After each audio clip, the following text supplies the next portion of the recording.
Hello everyone, हमारे channel पे आप सबका स्वागत है। कैसे हैं आप लोग? आई होप अच्छे होंगे, आपकी तैयारी अच्छी चल रही होगी।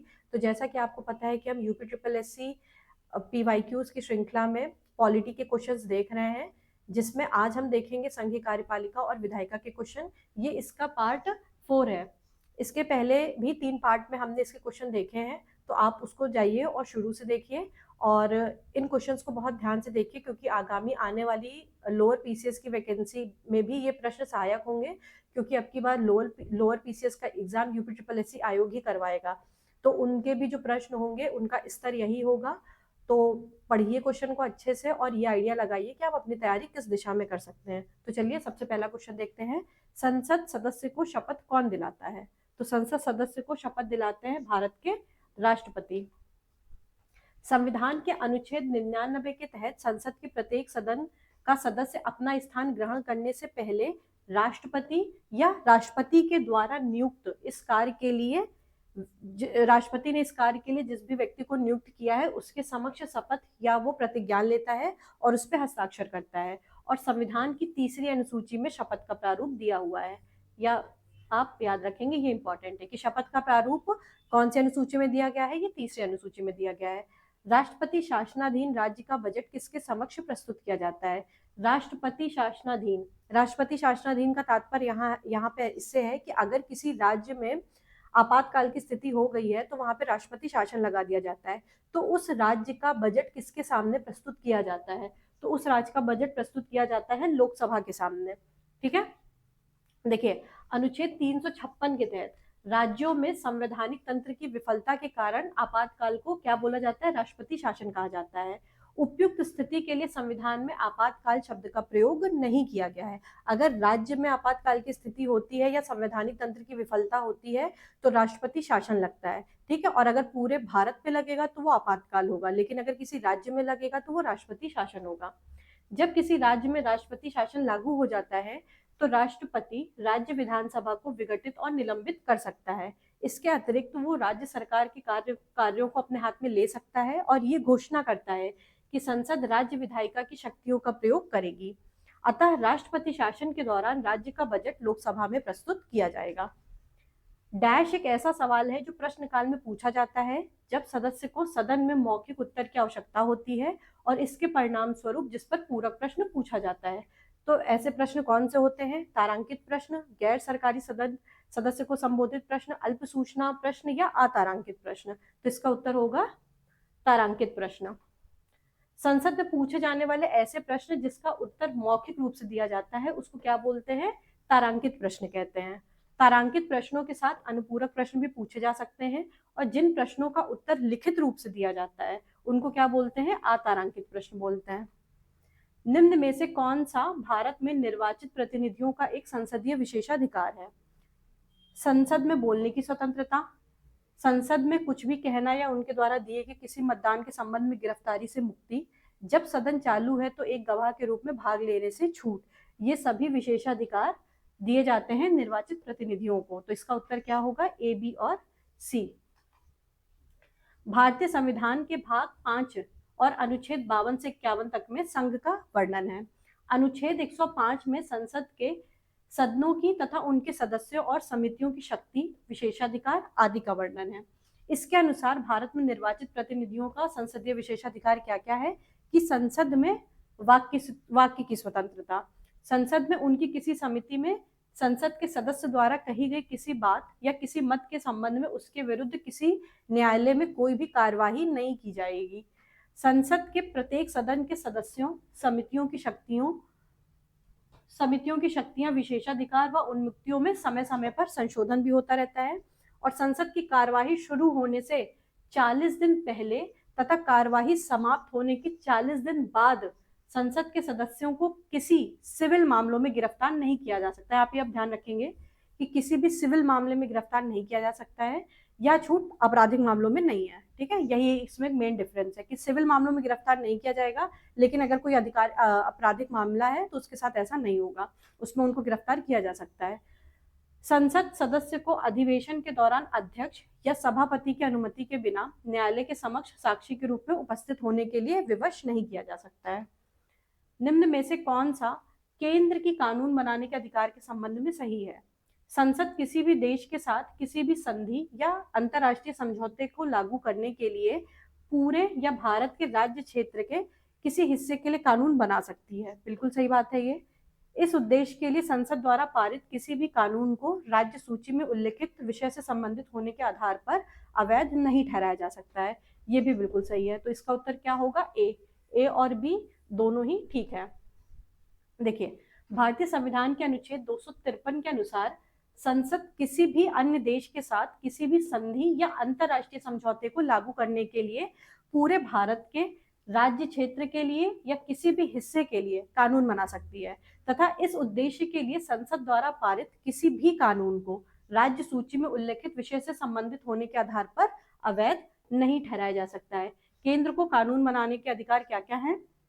अनुच्छेद 249 कहता है कि राष्ट्रीय हित में राज्य सूची से संबंधित किसी मामले में संसद की कानून बनाने की शक्ति होती है। ये इंपॉर्टेंट है, ये पूछा भी जा चुका है आपसे। और अनुच्छेद 250 कहता है कि राज्य सूची के किसी विषय पर आपातकाल की स्थिति में संसद कानून बना सकता है। अनुच्छेद 252 दो या अधिक राज्यों के लिए उनकी सहमति के बाद संसद द्वारा कानून बनाने की शक्ति या किसी अन्य राज्य द्वारा इस विधान को अंगीकृत करना, इसका प्रावधान अनुच्छेद 252 में दिया हुआ है। संसद और राज्य विधान मंडलों के चुनाव के संबंध में चुनाव याचिका किसके सामने दायर की जा सकती है? किसके सामने दायर की जा सकती है? तो ये उच्च न्यायालय के सामने। देखिए, देश में हुए किसी भी चुनाव से संबंधित किसी मामले के खिलाफ न्यायालय में याचिका दाखिल की जा सकती है। संसद और विधान मंडलों के चुनाव के संबंध में चुनाव याचिका उच्च न्यायालय के समक्ष दाखिल की जा सकती है। संसद की कार्यवाही के बारे में कौन सा सही है? सदन को संसद की बहस कार्यवाही के प्रकाशन पर रोक लगाने का अधिकार होता है। सदन को संसद की गैलरियों में गैर सदस्यों तथा अतिथियों के प्रवेश पर किसी भी वक्त रोक लगाने का अधिकार है। तो इसमें में से कौन सा सही है? दोनों ही गलत हैं, केवल बी सही है, केवल ए सही है, या ए और बी दोनों सही है? तो इसका उत्तर क्या होगा? ए और बी दोनों सही है। कहने का तात्पर्य यह है कि सदन को संसद की बहस और कार्यवाही के प्रकाशन पर रोक लगाने का अधिकार है। अगर वो नहीं चाहता है कि उसकी कार्यवाही को प्रकाशित किया जाए तो प्रकाशित नहीं किया जाएगा। इसके अलावा संसद की गैलरी में कोई भी नॉन मेंबर को भी किसी भी वक्त आने से रोका जा सकता है। देखिए, संविधान में संसद को कुछ विशेषाधिकार और उन्मुक्तियां प्राप्त हैं जो संसद के दोनों सदनों, इनकी समितियों और इनके सदस्यों को प्राप्त होती है। संसद अपनी रिपोर्ट, वाद विवाद और कार्रवाइयों को प्रकाशित करने तथा अन्यों को इसे प्रकाशित न करने देने का भी संसद के पास अधिकार होता है। 1978 के 44वें संविधान संशोधन अधिनियम ने संसद की पूर्व अनुमति के बिना संसद की कार्यवाही, सही रिपोर्ट के प्रकाशन की प्रेस की स्वतंत्रता को पुनर्स्थापित किया था, किंतु यह सदन की गुप्त बैठक के मामले में लागू नहीं होता है। यह अपनी कार्यवाही से अतिथियों को बाहर कर सकती है तथा कुछ आवश्यक मामलों पर विचार विमर्श के लिए गुप्त बैठक भी कर सकती है। और अगर गुप्त बैठक होगी तो ऑब्वियसली फिर उसका कोई भी चीज प्रकाशित नहीं होगा। डैश प्रश्नकाल के दौरान पूछा जाने वाला एक प्रकार का प्रश्न है। सदन में इसका मौखिक उत्तर नहीं मांगा जाता है और इस पर तत्पश्चात कोई भी अनुपूरक प्रश्न नहीं पूछा जाता है। तो ये किस तरीके के प्रश्न होते हैं? ये होते हैं अतारांकित प्रश्न। अतारांकित प्रश्न वह होता है जिसका सभा में मौखिक उत्तर नहीं मांगा जाता है और इस पर कोई अनुपूरक प्रश्न भी नहीं पूछा जाता है। जबकि जो तारांकित प्रश्न होते हैं वो ऐसे प्रश्न होते हैं जिनका उत्तर मौखिक रूप से मांगा जाता है और फिर उसके बाद अनुपूरक प्रश्न भी पूछे जा सकते हैं। ठीक है। और ये जो अतारांकित प्रश्न है, ऐसे प्रश्न का लिखित उत्तर प्रश्नकाल के बाद जिस मंत्री से वह प्रश्न पूछा जाता है उसके द्वारा सभा पटल पर रखा जाता है। इसे सभा की उस दिन की अधिकृत कार्यवाही वृत्तांत यानी कि ऑफिशियल रिपोर्ट में छापा जाता है। लिखित उत्तर के लिए केवल 230 प्रश्नों को सूचीबद्ध किया जा सकता है। किसी भी राज्य में राष्ट्रपति शासन के संदर्भ में कौन सा सही है? राष्ट्रपति शासन किसी भी समय राष्ट्रपति द्वारा वापस लिया जा सकता है। ठीक है। ये राष्ट्रपति शासन के खंडन के लिए संसद का अनुमोदन अनिवार्य नहीं है। ये भी ठीक है। ए और बी दोनों ही ठीक है। देखिए, किसी राज्य में राष्ट्रपति शासन के बारे में क्या क्या सही है कि राष्ट्रपति शासन किसी भी समय राष्ट्रपति के द्वारा वापस लिया जा सकता है। राष्ट्रपति शासन के खंडन के लिए संसद का अनुमोदन अनिवार्य नहीं है। और ये कौन से अनुच्छेद के तहत बोला गया? अनुच्छेद 356 के तहत। विदेशी भूमि में तैनात राजदूत और उच्चायुक्त किसका प्रतिनिधित्व करते हैं? तो विदेशी भूमि में तैनात राजदूत और उच्चायुक्त प्रतिनिधित्व करते हैं राष्ट्रपति का।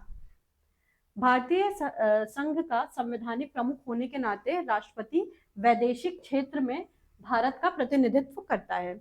वह विदेशों में स्थित भारतीय दूतावासों के लिए राजदूत और कूटनीतिक प्रतिनिधियों की नियुक्ति करता है। इसके अलावा विदेशों के राजदूतों और कूटनीतिक प्रतिनिधियों के प्रमाण पत्र को वो स्वीकार करता है। इसके अलावा विदेशों में संधि और समझौते भी राष्ट्रपति के ही नाम से किए जाते हैं। इसकी लेकिन संसद में पुष्टि आवश्यक होती है। किसके तत्वाधान में भारत के राष्ट्रपति शपथ ग्रहण करते हैं? तो भारत के राष्ट्रपति शपथ ग्रहण करते हैं भारत के मुख्य न्यायाधीश के तत्वाधान में। राष्ट्रपति पद धारण करने से पहले एक निर्धारित प्रपत्र पर भारत के मुख्य न्यायाधीश अथवा उनकी अनुपस्थिति में उच्चतम न्यायालय के वरिष्ठतम न्यायाधीश के सम्मुख शपथ लेते हैं। निम्नलिखित में से कौन सा संविधान द्वारा स्थापित एक प्राधिकरण है जो भारत की सभी राज्य सरकारों की प्राप्तियों और व्यय की लेखा परीक्षा करता है? कौन करता है? तो ऐसा करने का अधिकार होता है भारत के नियंत्रक एवं महालेखा परीक्षक CAG कैग।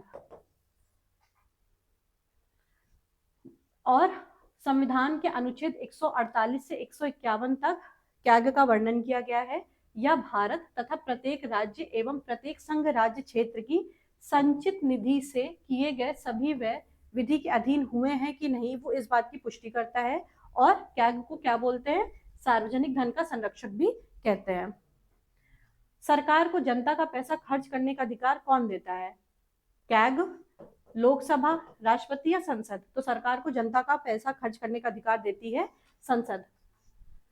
अनुच्छेद 266 के अनुसार विधायिका के प्राधिकार के बिना कोई व्यय नहीं किया जा सकता है, अर्थात सरकार को धन खर्च करने की अनुमति संसद के द्वारा प्रदान की जाती है। संविधान द्वारा वित्त संबंधी शक्तियां लोगों के निर्वाचित प्रतिनिधियों को सौंपी गई हैं। डैश संसद के किसी भी सदन के एक सदस्य द्वारा एक औपचारिक प्रस्ताव है कि सदन कुछ करता है, कुछ किए जाने का आदेश देता है या किसी बात के संबंध में कोई राय व्यक्त करता है। तो ये क्या होता है? ये प्रस्ताव होता है, मत होता है, राय होती है या इच्छा पत्र होता है? तो ये होता है प्रस्ताव। ठीक है। प्रस्ताव संसद के किसी भी सदन के एक सदस्य द्वारा एक औपचारिक प्रस्ताव है जो कि सदन में कुछ करने, कुछ किए जाने का आदेश देता है या किसी बात के संबंध में कोई राय व्यक्त करता है। भारत के नियंत्रक और महालेखा परीक्षक क्या है? एक संवैधानिक निकाय है, संविधानेतर निकाय है, सांविधिक निकाय है या कार्यकारिणी निकाय है? तो कैग एक है संवैधानिक निकाय जिसका प्रावधान अनुच्छेद 148 में किया गया है। ठीक है। भारत के नियंत्रक और महालेखा परीक्षक एक संवैधानिक निकाय है जिसे राष्ट्रपति के द्वारा 6 वर्षों के लिए नियुक्त किया जाता है। इसका कार्यकाल 6 वर्ष या 65 वर्ष की आयु जो भी पहले हो तब तक वो अपने पद पर बना रहता है, लेकिन वो कभी भी राष्ट्रपति को अपना त्यागपत्र दे सकता है। और इनको अगर हटाया जाएगा तो इनको उसी आधार पर हटाया जाएगा जिस आधार पर उच्चतम न्यायालय के न्यायाधीश को हटाया जाता है। वह अपने पद से सेवानिवृत्त होने के बाद भारत सरकार या किसी राज्य सरकार के अधीन कोई और पद नहीं धारण कर सकता है। ये इंपॉर्टेंट पॉइंट है, कोई और पद नहीं धारण कर सकता है। मंत्रिमंडल द्वारा हस्ताक्षर एवं संपुष्टि के लिए किसी भी समझौते, संधि, सहमति, ज्ञापन को अनुमोदन हेतु आगे बढ़ाने से पहले कौन सा मंत्रालय उसके पाठ का निरीक्षण करके उसको पारित करता है? तो यहाँ पे समझौते, संधि और सहमति की बात हो रही है, तो समझौते या संधि को कौन पारित करा सकते हैं? कौन सा मंत्रालय? तो ये कराएगा विदेश मंत्रालय। किसी भी समझौते, संधि, सहमति को मंत्रिमंडल द्वारा हस्ताक्षर एवं पुष्टि के लिए अनुमोदन हेतु आगे बढ़ाने से पहले विदेश मंत्रालय उसका परीक्षण करके उसको पारित कराता है। निम्नलिखित में से कौन सा मंत्रिमंडल सचिवालय का स्कंध नहीं होता है? सेना, प्रौद्योगिकी, असूचना या नागरिक? तो इसका उत्तर क्या होगा? प्रौद्योगिकी। भारत के संविधान में संसदीय शासन प्रणाली की सरकार है जिसमें मंत्रिमंडल को कार्यपालक का दर्जा प्रदान किया गया है। मंत्रिमंडल सचिवालय में सिविल, सैन्य और असूचना 3 प्रकार के स्कंध होते हैं। सिविल स्कंध मुख्य स्तंभ है जो केंद्रीय मंत्रिमंडल को परामर्श देता है और उसको सहायता प्रदान करता है। इस विभाग का सैन्य स्कंध सैन्य मामलों की रक्षा मंत्री के समिति, राष्ट्रीय सुरक्षा परिषद और अन्य समितियों को सचिवीय सहायता भी प्रदान करती है, जबकि असूचना स्कंध केंद्रीय मंत्रिमंडल की संयुक्त असूचना से जुड़े मामलों को देखता है। ठीक है। तो आज के लिए इस क्लास में इतना ही। आगे के इसके क्वेश्चन हम नेक्स्ट क्लास में देखेंगे। तब तक आप पढ़ते रहिए, प्रैक्टिस करते रहिए। Thank you very much.